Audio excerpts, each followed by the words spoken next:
اعوذ باللہ من الشیطان الرجیم بسم اللہ الرحمن الرحیم والذین آمنوا وعملوا الصالحات لا نکلف نفسا الا وسعها اولئک اصحاب الجنة هم فیها خالدون صدق اللہ العظیم۔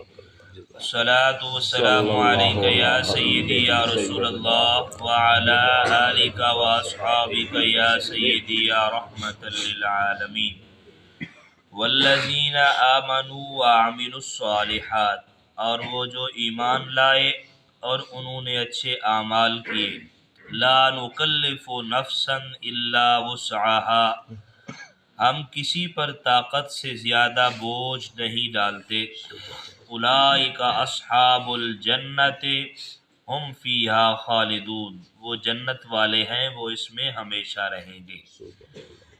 سامعین محترم، پچھلی آیات میں آپ نے سماعت فرمایا کہ اللہ تعالیٰ نے کفار کے لیے وعید اور آخرت میں جو کچھ ان کے لیے تیار فرمایا اس کا ذکر کیا۔ اب ایمان والوں سے جو اللہ تعالیٰ نے وعدہ فرمایا اور آخرت میں جو کچھ ان کے لیے تیار فرمایا اس کا ذکر فرما رہا ہے کہ جو لوگ ایمان لائے اور انہوں نے اچھے اعمال کیے تو وہ جنت والے ہیں اور جنت میں ہمیشہ رہیں گے۔ اس سے دو مسئلے معلوم ہوئے، ایک یہ کہ ایمان اعمال پر مقدم ہے، پہلے ایمان ہے اس کے بعد اعمال ہیں۔ پہلے ایمان قبول کیا جائے اور بعد میں نیک کام کیے جائیں تو یہ فرمائے رب کی بارگاہ میں قابل قبول ہے۔ اور دوسرا یہ کہ کوئی شخص نیک اعمال سے بے نیاز نہیں، چاہے کسی طبقے سے ہو، کسی جماعت سے اس کا تعلق ہو، نیک اعمال کے بغیر سمجھے کہ بس میں رب کی بارگاہ میں مقبول ہوں، ایسا شخص فرمائے کوئی بھی نہیں ہے۔ اور قرآن نے ایمان اور نیک اعمال کا تذکرہ کیا کہ پہلے ایمان ہے اس کے بعد نیک اعمال ہیں، تو نیک اعمال ہیں تو پھر جنت والے ہیں، اور اگر نیک اعمال نہیں ہیں تو فرمایا پھر جنت والے نہیں۔ تو اس کا ذکر پہلے ایمان کو مقدم کیا، اس کے ساتھ نیک اعمال کو ضروری فرمائے قرار دیا کہ نیک اعمال جو ہیں وہ لازم ہیں۔ نیک اعمال کوئی بندہ نہ کرے، اب کلمہ پڑھ لے کہے بس نماز نہیں پڑھتا، قرآن نہیں پڑھتا، نیک اعمال نہیں کرتا تو اب ایسے ہی بخشش ہو جائے گی، اس طرح ناممکن ہے۔ ہاں فرمائے کہ آقا علیہ الصلوۃ والسلام کے دور اقدس میں آپ کی ظاہری زندگی میں فرمائے کہ ایسے واقعات آئے اور فرمائے کہ وہاں پہ صرف ایمان لایا گیا، ایمان کے بعد موت واقع ہوئی، اللہ کے محبوب علیہ السلام نے ان کو جنتی کہا۔ اب یہاں پہ سوال یہ ہوتا ہے کہ وہ صرف ایمان لائے تھے، نیک اعمال نہیں کیا، تو کیا فرمائے کہ وہ جنتی کیسے ہوئے؟ یہاں پہ مفسرین نے بیان فرمایا علماء نے کہ نیک اعمال وہاں پہ بھی ہیں، اور وہ عمل کیا ہے؟ کلمہ پڑھنے کے بعد، ایمان لانے کے بعد سب سے بہترین عمل رسول اللہ صلی اللہ علیہ وآلہ وسلم کا دیدار کرنا ہے۔ فرمائے چہرہ مصطفیٰ کا دیدار تھا، فرمائے یہی سب سے بہترین عمل ہے، فرمائے جو اس وقت انہوں نے کیا۔ وہ مشہور حدیث مبارکہ بارہا میں نے آپ کے سامنے بھی عرض کی، رحمت عالم صلی اللہ علیہ وسلم غزوہ احد کا موقع ہے، وہاں پہ ایک کافر آیا اور نیت یہ کر کے آیا تھا کہ آج اللہ کے نبی کو میں کہ شہید کر دوں گا، اور اسی ارادے سے آیا تھا۔ جیسے ہی آیا رسول اللہ صلی اللہ علیہ وآلہ وسلم تشریف فرما تھے تو دور سے کھڑے ہو کے اس نے دیکھا اور فرمایا اپنے ہی دل میں کہنے لگا، رحمت عالم صلی اللہ علیہ وسلم نے فرمایا اپنے دل سے یہ کہنے لگا کہ اگر یہی سونی صورت والا ہے اللہ کا نبی تو یہ جھوٹا نہیں ہو سکتا، اپنے آپ سے کہہ رہا ہے۔ اور پھر وہیں پہ کھڑے ہو کے کہنے لگا، فرمایا کیا آپ اللہ کے نبی ہیں؟ میرے محبوب علیہ السلام نے فرمایا ہاں میں اللہ کا نبی ہوں۔ کہا اگر میں کلمہ پڑھ لوں تو مجھے کیا ملے گا؟ اللہ کے محبوب علیہ السلام نے یہ نہیں فرمایا کہ میرے پاس کیا ہے تجھے کیا دوں۔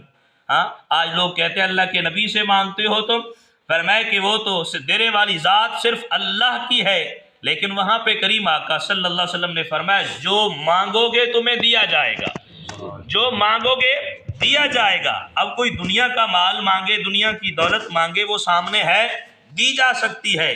اب مانگنے والے کا سوال بھی دیکھیں، اس نے کہا اگر جنت مانگوں ملے گی؟ میرے محبوب نے فرمایا ملے گی۔ اس نے کہا پھر سنیے میں کلمہ پڑھتا ہوں۔ اسی نے وہیں پہ سواری پہ بیٹھے بیٹھے، اونٹنی پہ سوار تھا، اس نے وہیں پہ بیٹھے بیٹھے کلمہ پڑھا، اشہد ان لا الہ الا اللہ و اشہد انک رسول اللہ، فرمائے کہ یہ کلمہ پڑھا اور ابھی اپنی سواری پہ بیٹھا تھا، عرض کرنے لگا یا رسول اللہ میرے دل کی ایک اور خواہش بھی ہے۔ میرے کریم آقا نے فرمایا کیا ہے؟ عرض کی میرے دل کی خواہش یہ ہے کہ یا رسول اللہ میں آپ کے قدموں کا بوسہ لوں، میں آپ کے قدموں کا بوسہ لوں۔ اب اللہ کے محبوب نے یہ نہیں فرمایا یہ تو کیا کرے گا قدموں کا بوسہ کر کے، میرے محبوب علیہ السلام نے فرمایا اپنی یہ خواہش بھی پوری کر لے، پوری کر لے۔ تو فرمایا جیسے ہی وہ اترنے لگا، اب اس کا پیر رکاب میں پھنس گیا، ایسے ہی اونٹنی چل پڑی، فرماتے ہیں جیسے چلی تو نیچے گرا، نیچے پتھر تھے، وہاں پہ سر لگا تو وہیں پہ شہید ہو گیا، شہید ہو گیا۔ اب فرمایا آیا تھا کافر تھا، صرف کلمہ پڑھا اور رسول اللہ صلی اللہ علیہ وآلہ وسلم کے چہرہ مصطفیٰ کا فرمایا کہ دیدار کیا، بس اتنا عمل کیا تھا۔ اب اللہ کے محبوب علیہ السلام فرما رہے ہیں صحابہ جس نے جنتی کو دیکھنا ہو اسے دیکھ لو، اسے دیکھ لو۔ سیدنا فاروق اعظم فرماتے ہیں یا رسول اللہ یہ تو کافر تھا، فرمایا میرے کریم آقا نے فرمایا عمر جس نے جنتی کو دیکھنا ہو اسے دیکھ لو، اسے دیکھ لو۔ معلوم ہوا وہ اختیار مصطفیٰ تھا کہ عمل نہیں بھی ہے، میرے کریم آقا نے فرما دیا یہ جنتی ہے، جنتی ہے۔ لیکن قرآن نے اب ہمیں بتایا، فرمایا وہ حضور کا اختیار تھا، اور حضور کے ظاہری وصال کے بعد فرمایا اب جو کیفیت ہے فرمایا وہ یہ ہے کہ ایمان اور اس کے بعد نیک اعمال تمہارے لیے بخشش کا ذریعہ ہے۔ اللہ تعالیٰ فرماتے لا نکلف نفسا الا وسعها، ہم کسی پر طاقت سے زیادہ بوجھ نہیں رکھتے، بوجھ نہیں رکھتے۔ اس آیت میں مسلمانوں کے لیے بہت پیاری تسلی ہے کہ اللہ عز و جل کسی کو اس کی طاقت سے زیادہ احکام کا پابند نہیں کرتا۔ یہ اس بات کی طرف اشارہ ہے کہ جنت میں جانے کے لیے کوئی بہت زیادہ مشقت برداشت کرنا نہیں پڑے گی، بلکہ اکثر و بیشتر احکام وہ ہیں جن پر آدمی نہایت سہولت کے ساتھ، آسانی کے ساتھ عمل کر لیتا ہے، جیسے نماز ہے، روزہ ہے، دیگر عبادات ہے۔ زکوٰۃ اور حج تو لازم ہی اس پر ہے جو اپنی ضروریات کے بعد فرمائے زکوٰۃ اور حج کی ادائیگی کی فرمائے مقدار رقم جو ہے اس کے پاس اضافہ ہو، فرمائے کہ اپنی ضروریات زندگی کے علاوہ اس کے پاس جو رقم ہو اس پر زکوٰۃ بھی ہوگی، پھر حج بھی فرض ہوگا، حج بھی فرض ہوگا۔ ایسے ہی ماں باپ، بہن بھائیوں، رشتہ داروں اور پڑوسیوں کے حقوق وغیرہ کی ادائیگی بھی یہ عمومی زندگی کا حصہ ہے، اور ایسے ہی ذکر و درود بھی روح کی غذا ہے، اور یہی اعمال جنت میں لے جانے والے ہیں۔ تو جنت جانے کا راستہ اللہ عز و جل نے نہایت آسان بنایا ہے، صرف اپنی ہمت کا مسئلہ ہے۔ فرمائے کہ جتنی زیادہ ہمت کریں گے ان اعمال کے کرنے میں فرمائے اتنا رستہ اور آسان ہوتا جائے گا، اور آسان ہوتا جائے گا۔ بلکہ ایک صوفی بزرگ فرمانے لگے آج تو کیفیت ہماری یہ ہے کہ ہم جو ہے شیطان کو طاقتور بنا دیتے ہیں، اور پھر ہم سمجھتے ہیں کہ یار ہم نیک اعمال کیسے کریں، نماز پڑھنے میں سستی ہو جاتی ہے، قرآن کی تلاوت کرنے بیٹھے سستی ہو گئی، فرمائے بند کر دیا، ایسے ہی تسبیح پڑھنے بیٹھے فرمائے سستی ہو گئی، شیطان وسوسے دلاتا ہے، کام یاد دلواتا ہے۔ فرمائے یہ شیطان اتنا پاورفل کیوں ہو گیا ہے؟ کہا اس کو بھی ہم نے ہی بنایا ہے، ہم نے ہی بنایا ہے۔ وہ فرمایا کرتے تھے کہ اگر کسی کو فرمائے کبھی یہ ذہن میں وسوسہ پیدا ہو کہ یار نماز بعد میں پڑھ لیں گے، ابھی تو بہت وقت پڑا ہے، جب یہ وسوسہ آئے آپ جہاں بھی کھڑے ہیں وہیں پہ وضو کر کے 2 رکعت نفل پڑھ لیں، اس کو کمزور کر دیں۔ فرمائے اس سے شیطان کمزور ہوگا۔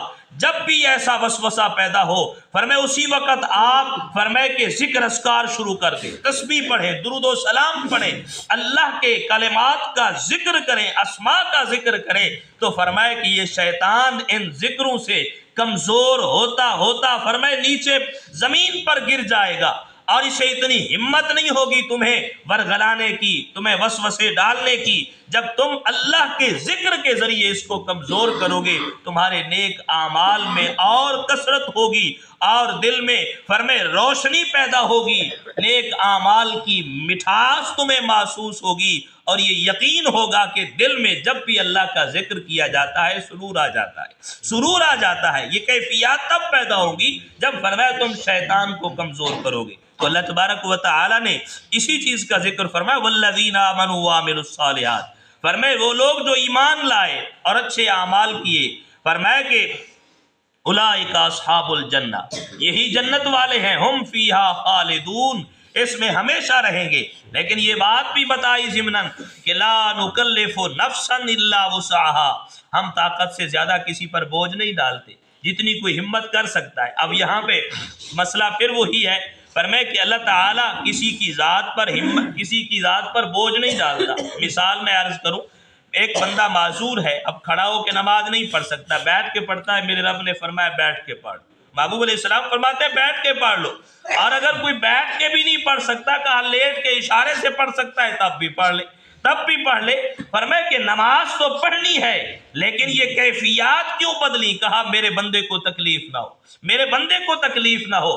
نماز ہر صورت میں معاف نہیں ہے، کوئی بھی صورت ہو، چاہے جنگی ماحول ہے، فرمائے کہ میں نے کئی مرتبہ قرآنی آیات سے اور احادیث مبارکہ سے آپ کو یہ بھی عرض کیا کہ جنگ کے ماحول میں بھی صحابہ نے نماز پڑھی، سامنے دشمن کھڑا ہے اور فرمائے کہ ادھر صحابہ کرام تھے، دشمن سامنے کھڑا ہے، پھر بھی وہیں پہ باجماعت نماز پڑھی ہے۔ اس کی کیفیت بھی رسول اللہ صلی اللہ علیہ وسلم نے سکھائی صحابہ، فرمائے دشمن سامنے ہو پھر بھی جماعت کے ساتھ، تو ایسے ماحول میں باجماعت نماز پڑھ کے یہ بتایا کہ جماعت کی کتنی اہمیت ہے۔ اور فرمائے یہ حدیث مبارکہ ذہن میں رکھ کر جب نماز کا وقت ہونا تو سوچا کریں، یار ہماری مسجد جامعہ مسجد ہے، ہم اس میں جا کر جب نماز پڑھتے ہیں جماعت کے ساتھ تو ایک نماز کے بدلے 500 نمازوں کا ثواب ملتا ہے، 500 نمازوں کا۔ اور اگر ہم گھر میں پڑھ لیں تو فرمائے کہ ایک روایت میں کہ ایک کے بدلے ایک نماز کا ہی ثواب ہے، اور اگر فرمائے مسجد میں آ کے پڑھے تو فرمائے اکیلے پڑھی نماز، فرمائے ایک کے بدلے 10 کا ثواب ملے گا، اور اگر فرمائے کہ جماعت گزر گئی پھر اپنی جماعت کروائی تو فرمائے اب اس میں کہ ایک نماز کے بدلے 25 سے 27 نمازوں کا ثواب ہے۔ اور اگر جامعہ مسجد نہیں ہے، عام طور پہ چھوٹی مسجد ہے جہاں پہ جمعہ نہیں ہوتا، وہاں پہ نماز پڑھی جماعت کے ساتھ تو فرمایا کہ ایک نماز کے بدلے 25 سے 27 نمازوں کا ثواب۔ لیکن جامعہ مسجد کے اندر نماز پڑھنے کا یہ اعزاز رکھا رب نے، جو ایک نماز باجماعت پڑھے گا اللہ اس سے 500 نمازوں کا ثواب عطا فرمائے۔ کون نہیں چاہتا یار ایک کے بدلے مجھے 500 ملے، 500 ملے؟ یہ اللہ نے اعزاز رکھا ہے، یہ نیک اعمال کا صلہ ہے۔ کہا تم میری بارگاہ میں آؤ تو صحیح نا، تم ایک فرمائے کہ مانگو گے میں رب اس کے بدلے 500 عطا کروں گا، 500 عطا کروں گا۔ اللہ تعالی ہم سب کو قرآنی تعلیمات کو صحیح معنی سمجھ کے عمل کی توفیق عطا فرمائے۔